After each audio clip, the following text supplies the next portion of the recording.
Hello everyone, it's Old Guardian here. In this video I'm going to showcase Nesot Warrior once again. I'm still working on the Nesot Warrior build, although Nesot is sadly going out of standard soon, so it's all going to be in vain. But anyway, Nesot Warrior is such a fun deck to play. What's there not to like? This build has actually been my most successful Nesot Warrior build so far. So I made a few changes. I got the Battle Rage, I got a Slam, I got Shield Slams, and I got Gem-Studded Golems. And I added Sleeps, Acolytes, and Cold-Eyed Oracles. So basically what I did was add more cycle, more card drawing to the deck. And because I gave up on the Gem-Studded Golems, then I added a little bit more AoE into the deck as well. And so far it has seemed to be performing rather nicely, so it's a really fun little deck.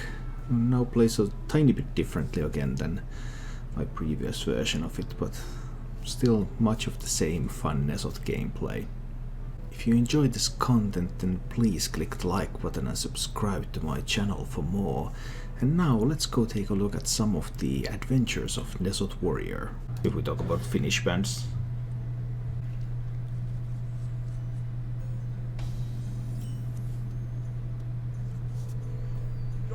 Alright, but then we're up against the Paladin, so a completely different ball game. Here come the Murlocs again. Here come the Murlocs. He kept 2 cards. Okay. Why do I keep drawing Cold-Eyed Oracle in this matchup? I just do. Geezer, you sound Swedish. No, I'm Finnish. How do you even sound Swedish? What does that even mean? Tales from the Thousand Lakes. Now we're talking about some really old stuff. I see. I think I'll just play the Acolyte here. He probably wants to kill it with the Tide Caller, or with a weapon that he plays.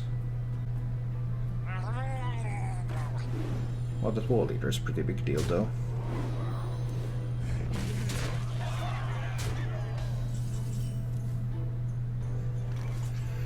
Next turn I can get rid of this stuff, but not yet. If he has a Blessing of Kings, then it's game, right? 10, 13, 14 damage already here, so he could also have Gentle Megasaur. That's a lot of damage, what can you say? Gentle Megasaur is potentially game ending. +3 attack is 9. On top of 14, that's 23, so that's exactly lethal if I...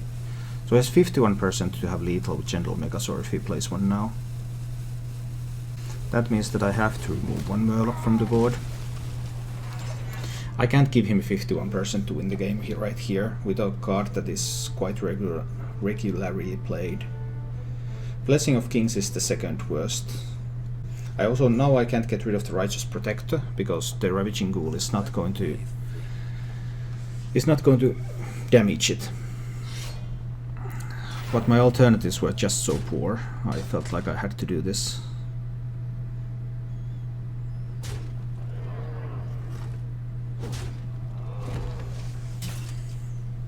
Yeah, not looking great still. He's playing conservatively, I like that. That's a good way to go.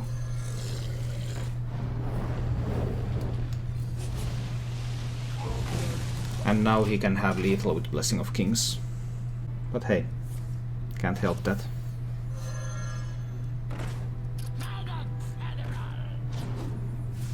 Okay, and here I will be forced to brawl.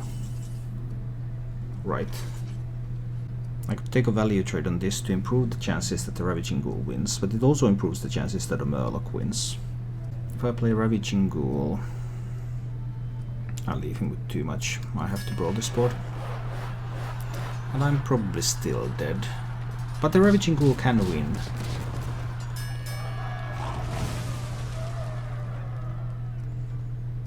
Two damage. He doesn't need a whole lot. And I'm still 2 turns away from being able to play Garrosh, so I don't think I can do this. It seems very unlikely at least.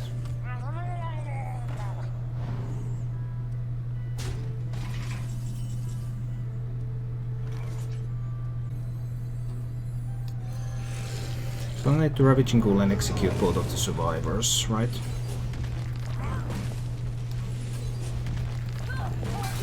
So that he doesn't have a minion on board that he could buff, if he happens to draw a buff. But I'm still at 5, I'm still at 5. There's still a chance to survive. The Knife Juggler might be a bad thing though.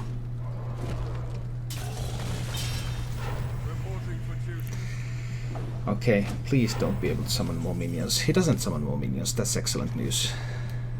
Then we play the Scourge Lord.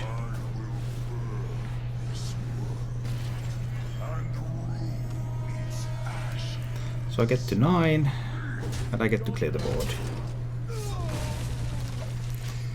Down to 8, but now I have a hero power that negates his hero power at least. And I can get the taunt up. Pretty close one, pretty close one.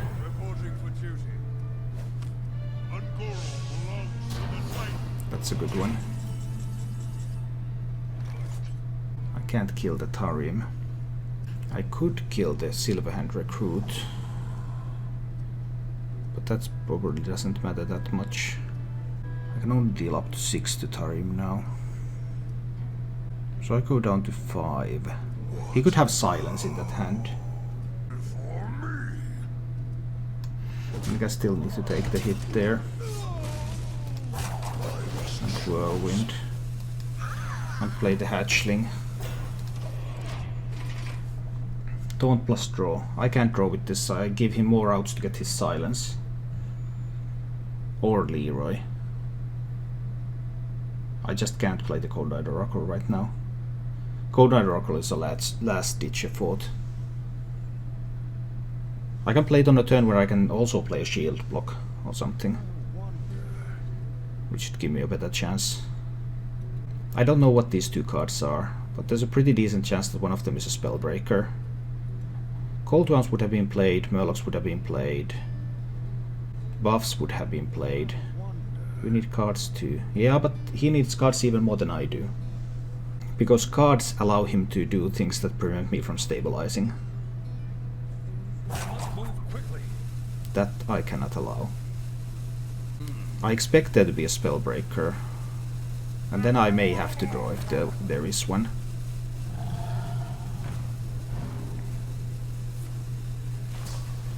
Death Rattle's pretty good. There's the Spellbreaker. Okay. So I can hit here. Then I can hit here. This positioning was terrible, by the way. Then I can hero power. 1 HP is... well, that means that any weapon draw is an out for him. So I need to hit here. Then I need to hit here. Then I need to play the Bladed Beetle first. And then hero power. And if he top decks a weapon, he wins. He has maybe 3 weapons in the deck, so he has around 25% to win. Next turn I can kill off the Bladed Beetle, and then the weapon cannot kill me in a single turn anymore.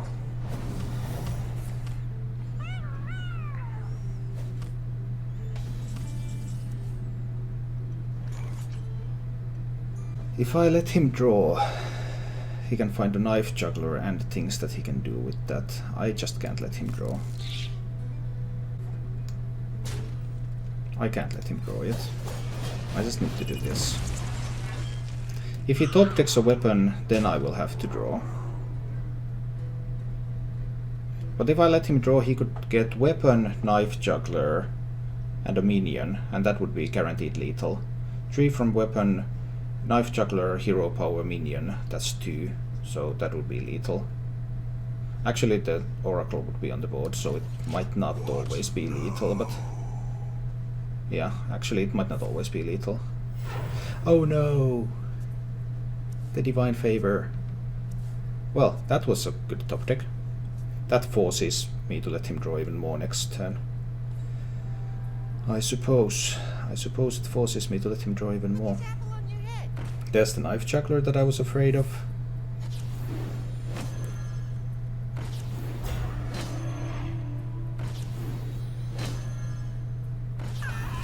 Okay, then I guess I might lose this here. I'm still not dead to a weapon though. Because I can play Beetle. Yeah, I can play Beetle, Hero, Power, Blood Razor, Sleep. I don't have to play the Sleep. I can save the Sleep. If I save the Sleep, I can't kill the Beetle. I have to kill off my own Beetle. Then I probably have to draw as well. That's the last knife juggler at least. I can't draw if and I have to kill the 1/1, and I can't draw if I do that. That's painful.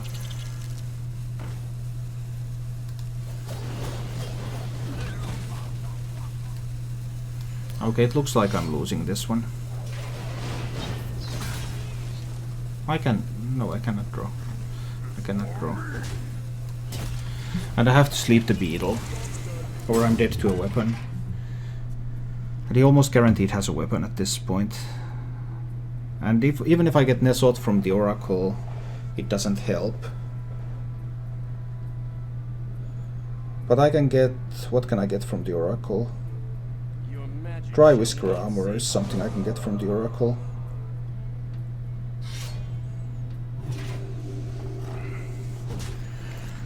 So let's see.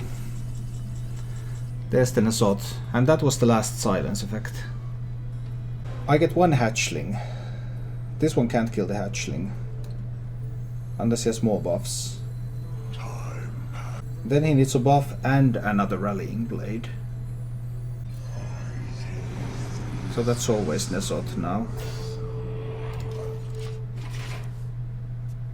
Now he needs another Rallying Blade and a buff for the Spellbreaker. There's no more knife jugglers. Or he could have Leroy. Leroy is not always part of the deck. If it is, then obviously it wins the game here. But what were my outs against the Leroy anyway at this point? They were very, very slim. A buff alone doesn't win the game. Yes, we got it. I guess I do keep these, just in case it's something more aggressive. Even though against Jade I really like the Skulking Geist. Quest Druid? Really, geezer? I can't remember when I've last seen a Quest Druid. Actually I can, it was last week. But hardly anyone is playing that. It's super inconsistent. Astral Tiger Druid. These suggestions, they're so otherworldly. I don't know in which alternative universe you guys are playing Hearthstone. It's a Spiteful Druid. Fire. How do you get that cardboard with all your cards from your deck in it? It's called Hearthstone Deck Tracker. Playing Acolyte doesn't really draw many cards right now. I think I need to just armor up. Next turn I play the Blood Razor anyway. But that Dark Reaper. Well, I still would not have been able to deal with this.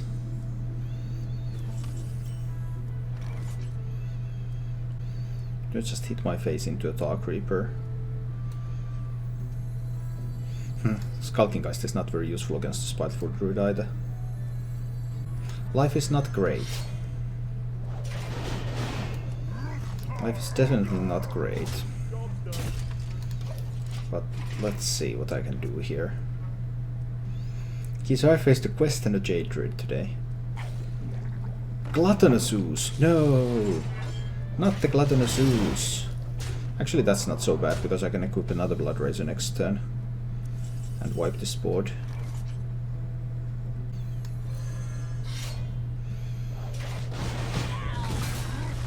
Haha! I am down to 19 though, which is never fun. Yeah, Spiteful Druid. Just play Spiteful Summoner, Ultimate Infestation, Grand Archivist, and any tech cards that you can think of. And you're golden.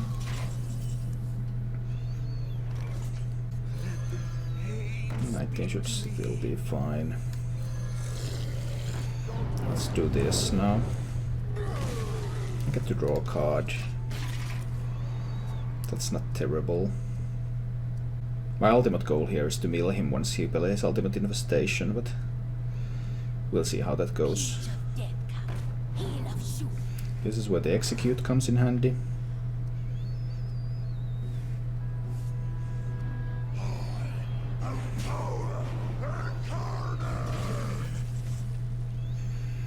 Okay, so I could hit here, hit face, execute, and I can play a Daihon Hatchling too. I think I prefer that over playing an Acolyte, even though Acolyte would draw me a card. But he top decked that Spiteful Summoner, and he had an opportunity to play one last turn too, so he's unlikely to have another one right here.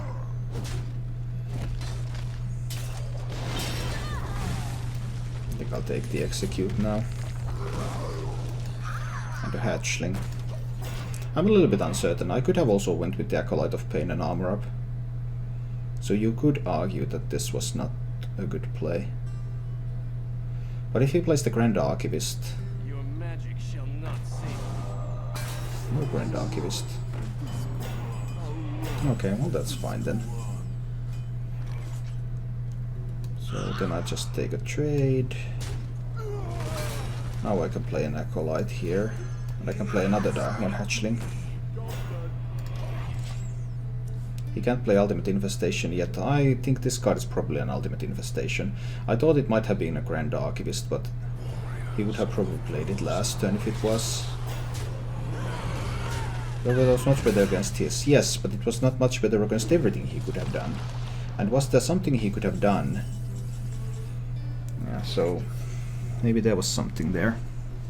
I could draw a bunch of cards, but my odds of finding a solution are rather slim. That's 6 damage with the slam if I slam here. I'd need another 2. If I slam here, that's just 4. I need another 4. Sleep is not 4. And I really didn't want the Code Light yet, because I wanted to mill cards with the Code Light.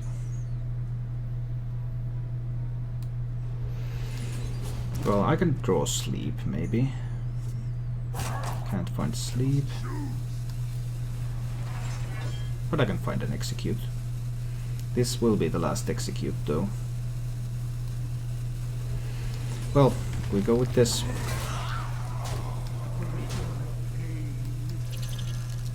We go with this, we go with this. That's the last Execute, so he has one more Spiteful Summoner left. If he can get that to go for an Ultimate Infestation. He might not be able to do it.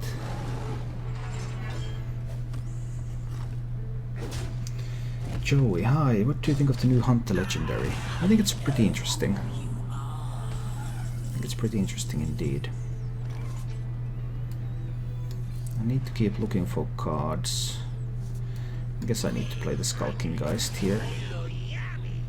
Not like it removes anything from his board, but it just challenges the Eater of Secrets. He would play an Ultimate Infestation here if he finds one. So he hasn't found an Ultimate Infestation, which on the other hand is bad, because that means that if he can find Spiteful Summoner before the Ultimate Infestation, he can get another 10-drop, and I'm out of Executes.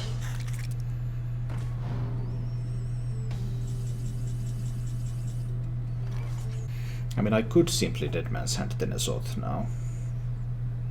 Then I can play Nezoth next turn. If he still doesn't play Ultimate Infestation. I think this is the line. I'm Deadman's Handing the Nezoth here.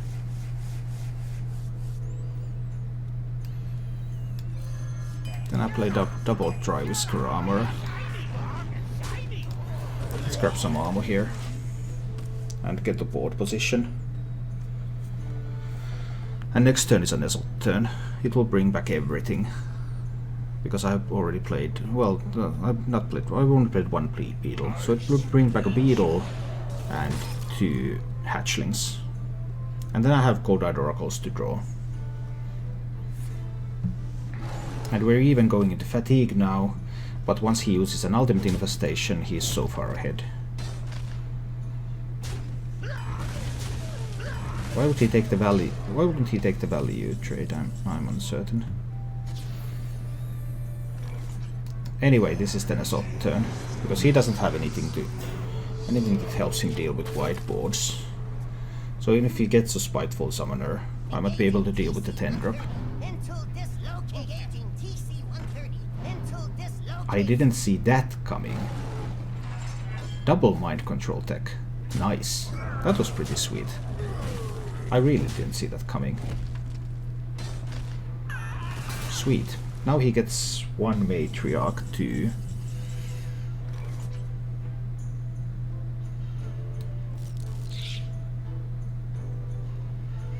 I think this is a King Mush turn.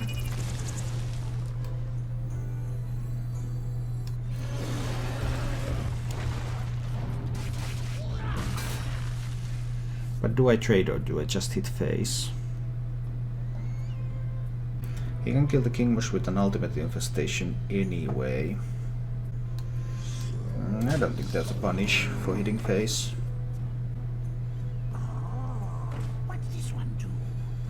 Okay, ultimate infestation coming right up. We just don't know the target. The target can be anything.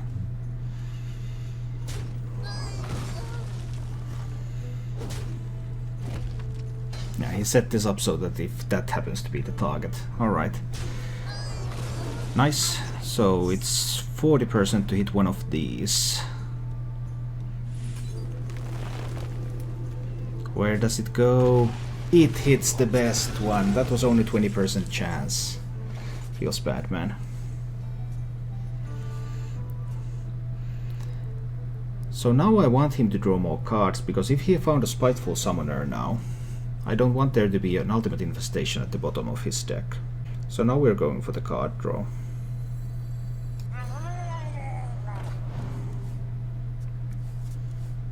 So I don't want him to get any value from... I don't want him to get any value from Spiteful Summoners. We'll see how that idea goes, but...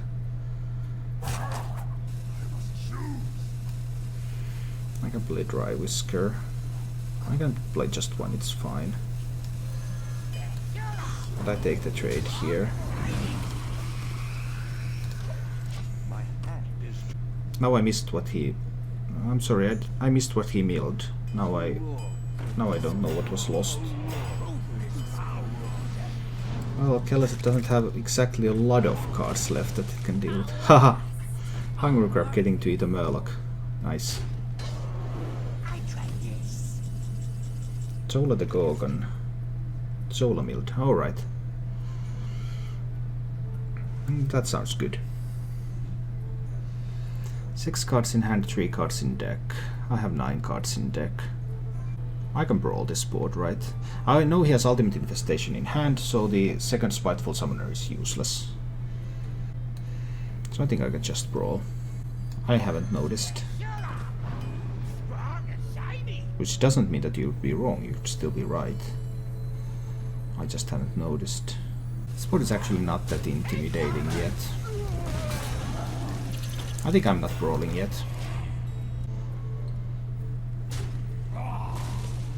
He has a Die-Home Matriarch. What else does he have?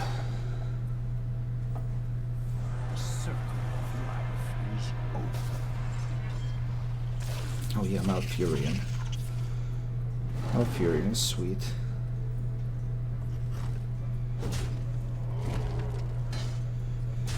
And a pair of poisonous minions.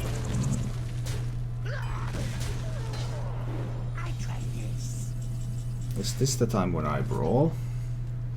He still has 6 cards in hand, 2 cards in deck. What does he have left? He has a Tar Creeper.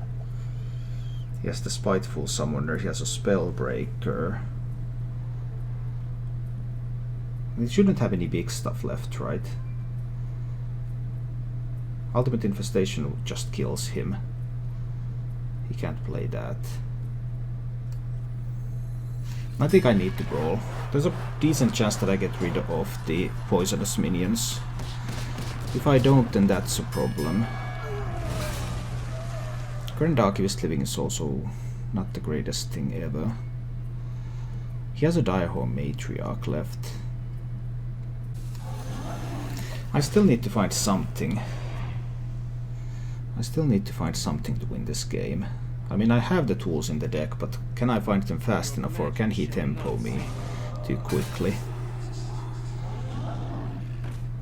There's that 7/10 Direhorn Matriarch. I mean, I can silence it. It's still going to be a 6/9 though.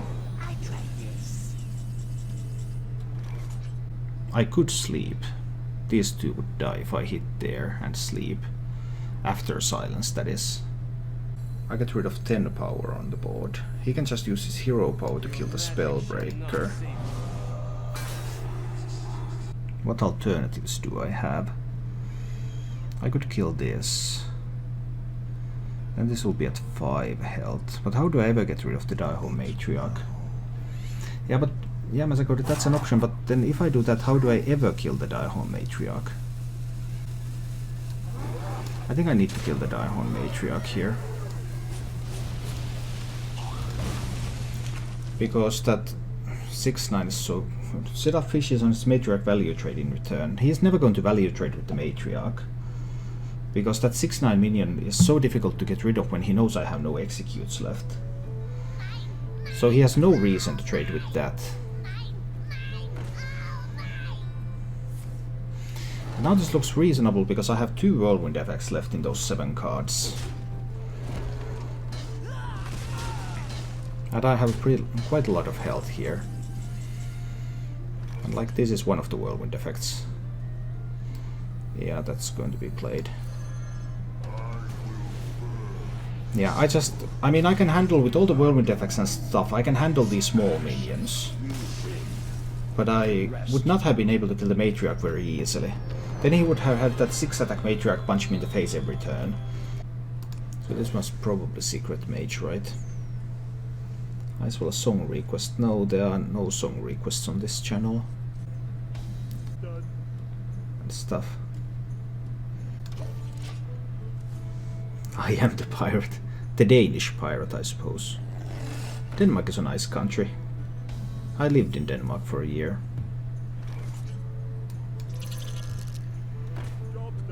I'll still try with this, even though this is also a good card to throw into explosive runes. So now he has coin into Kirin Mage and Secret. Yeah, that sucks when that happens.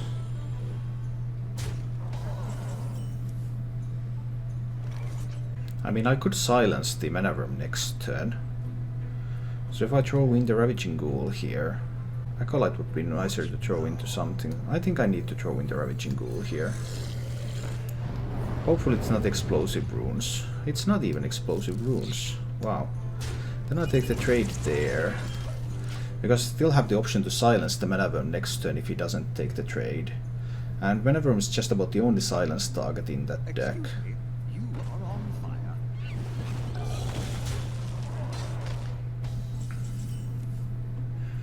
So it's probably a counter spell. Now we're silencing the Manavram. So we reduce the incoming damage from that minion. If he has another Medius Valley, oh, that's just nasty. Double Medius Valley, so much value from the secret. Okay, have to try to defend with the Direhorn Matriarch now. But a simple fireball clears it. Well, that's not a fireball, that's the first piece of good news here. So now it's explosive runes. Could also be Potion of Polymorph and Ice Block, of course.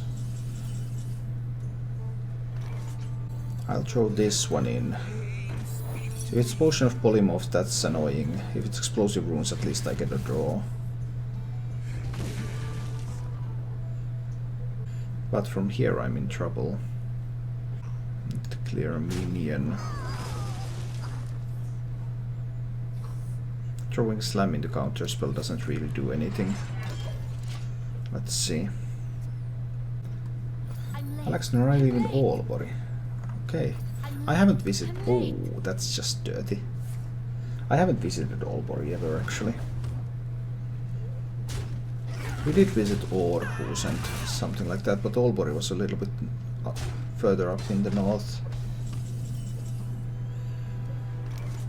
I'm afraid I'm going to lose now. That double Cabal Crystal Runner turn was pretty good. Feels bad, man. I can let him draw more cards. There's going to be a counter spell, so this one never goes through. But I was hoping that there might be an ice block, because I desperately needed a draw. But I also can't let him draw, because then he just draws more burn. And if I let him draw with the Cold-Eyed Oracle this turn, I can't use the cards that I draw anyway. 4 mana is not enough to kill this with any combination of cards that I have, so that would just end up me dying quicker. But on the other hand, this gave him the possibility to play potentially another counter spell, which I guess is bad.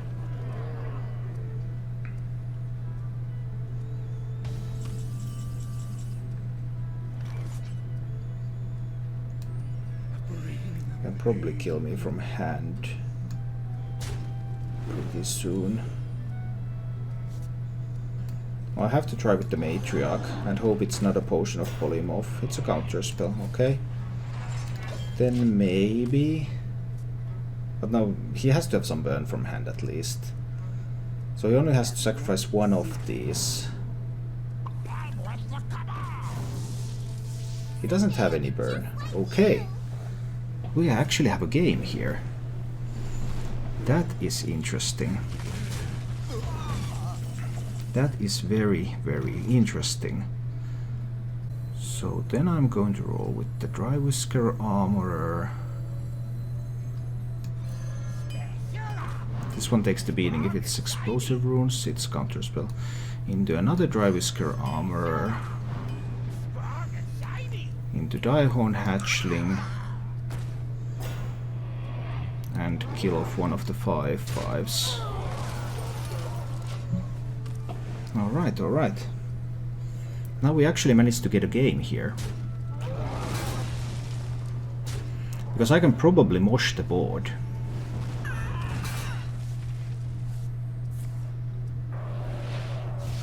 Yeah, he goes all face, so I can mosh the board.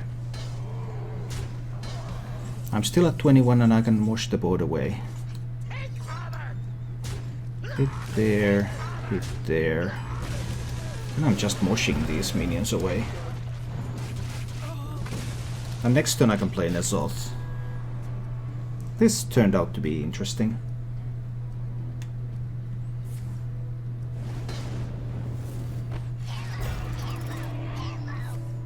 He's on a face plan, I know he's on a face plan. Please give me a Tower Shield. Ooh, a Tower Shield. But there's a counter spell, so I can't play the Tower Shield yet. But I can play the N'Zoth. So I'm at 15. I can't let him draw cards. I need to find a spell to play into the counter spell, and then I can play Tower Shield, and then I win. If he draws Alunet, he gets the 3 cards, but I also get 3 cards. And he only gets 1 turn, and he doesn't have enough damage. And what do you know? What a surprising turn of events. Thank you for watching. If you enjoyed the show, please click the like button and subscribe to my channel for more.